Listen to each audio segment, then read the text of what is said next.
Hello everyone, welcome back to my YouTube channel Sai Khushi Creations. आज की video में आप सभी के साथ में तुलसी विवाह की एकदम सरल विधि शेयर करूंगी। तो चलिए स्टार्ट करते हैं। सबसे पहले एक पाटे पर लाल रंग का कपड़ा बिछाइए, माता को श्रृंगार कराकर बैठा लीजिए।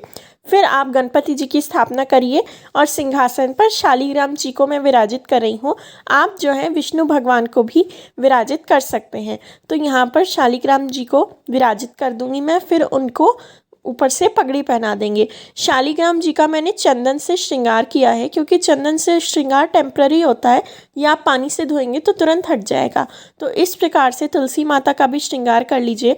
माता को चूड़ियाँ पहनाइए, बिंदी लगा दीजिए, लहंगा पहनाइए या फिर चुन्नी आप उड़ा सकते हैं। तो इस तरीके से आपको पूरा पाटा लगा लेना है। उसके बाद आप चाहें तो रंगोली भी बना सकते हैं। तो इस प्रकार से यहाँ पर मैं रंगोली बना रही हूँ।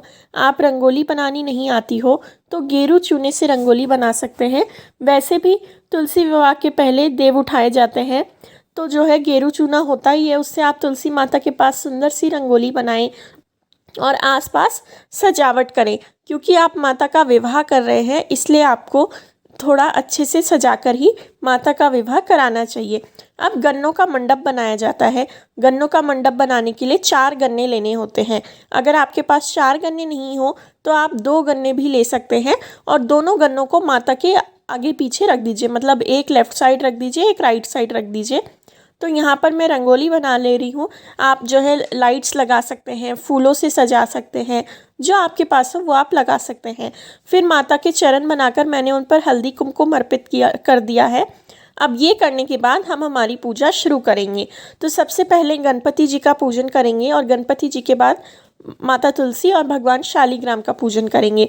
शालिग्राम जी की अगर आपके पास प्रतिमा नहीं हो, मतलब शालिग्राम जी नहीं हो, तो फिर आप विष्णु जी की मूर्ति या फोटो ले सकते हैं, या फिर आप कान्हा जी को भी ले सकते हैं।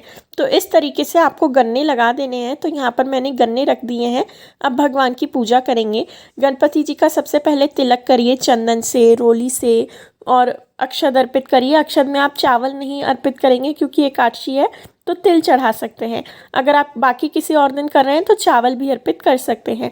तो गणपति जी का तिलक करने के बाद शालिग्राम जी का तिलक करेंगे। शालिग्राम जी को भी चंदन लगाएंगे, कुमकुम लगाएंगे और तिल अर्पित करेंगे। तो यहाँ पर शालिग्राम जी का मुकुट गिर गया है, तो मैंने वापस रख दिया। अब शालिग्राम जी को जो है तिलक करेंगे, माता तुलसी को तिलक करेंगे, माता तुलसी को रोली लगाएंगे, हल्दी लगाएंगे। और अब 5 बार हल्दी माता को लगाएंगे। तो 5 बार आप तुलसी माता को हल्दी लगा दीजिए और फिर 5 बार ही शालिग्राम जी को हल्दी लगाइए। इसके बाद जो आपने 2 गन्ने रखे हैं उन पर भी आप टीका लगाइए, क्योंकि मंडप का पूजन भी किया जाता है, तो मंडप का भी पूजन करेंगे। आप चारों तरफ दिए लगा देंगे। तो आप 11 दिए प्रज्वलित कर सकते हैं, क्योंकि ये एकादशी का दिन है। अब गणपति जी को वस्त्रों के स्वरूप मोली अर्पित करेंगे। वस्त्र स्वरूप मोली अर्पित करने के बाद भगवान को इत्र लगाएं, फूल चढ़ाएं, दुर्वा चढ़ाएं। इस प्रकार से गणपति जी का पूजन करके शालिग्राम जी को भी पुष्प अर्पित करेंगे। माता को फूल चढ़ाएंगे। फूल माला हो तो शालिग्राम जी से टच करके माता को माला पहनाएं और माता से टच करके शालिग्राम जी को वरमाला पहनाएं। इस तरीके से आप भगवान की वरमाला करा सकते हैं। इसके बाद गठबंधन कैसे करें?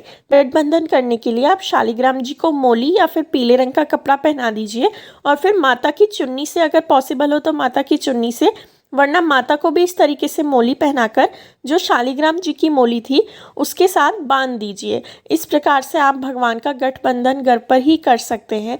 भगवान का गठबंधन करने के बाद अब जो है शालिग्राम जी से टच कराकर माता को मंगलसूत्र पहनाइए और शालिग्राम जी से ही टच कराकर माता को सिंदूर अर्पित करेंगे। तो इस तरीके से माता को आप मंगलसूत्र पहना दीजिएगा और उसके बाद माता को सिंदूर चढ़ाएंगे। तो 1 रुपए के सिक्के पर या फिर आप चांदी के सिक्के पर सिंदूर लेकर माता की मांग में अर्पित कर दीजिए। इस प्रकार से माता का जो है विवाह कराएंगे। साथ ही साथ आप फेरे भी करा सकते हैं। एक दिया लेकर दोनों पति पत्नी उसे भगवान के चारों तरफ घुमाकर भगवान के फेरे करा सकते हैं। फिर फल प्रसाद इत्यादि आप अर्पित कर दीजिए। जो भी फल आप अर्पित करना चाहें, मूली, सिंघाड़े, शकरकंदी, सेब, अनार, जो मिल जाए आप चढ़ा सकते हैं। मैं मीठा कुछ चढ़ाइए। मैंने बताशे और जल अर्पित किया है। ये जल आप अगले दिन सुबह तुलसी में सींच सकते हैं। तो जल आप अर्पित कर दीजिए। जल के लोटे पर मैं स्वस्तिक बना रही हूँ। आप चाहें तो कलश स्थापना भी कर सकते हैं, दीप कलश बना सकते हैं। आज के वीडियो में मैंने आपको एकदम सरल तरीके से तुलसी विवाह करके दिखाया है। इस तरीके से आप तुलसी विवाह अपने घर पर कर सकते हैं। वीडियो अच्छा लगा हो तो वीडियो को लाइक करें। अंत में आप माता को श्रृंगार सामग्री ज़रूर से अर्पित करें।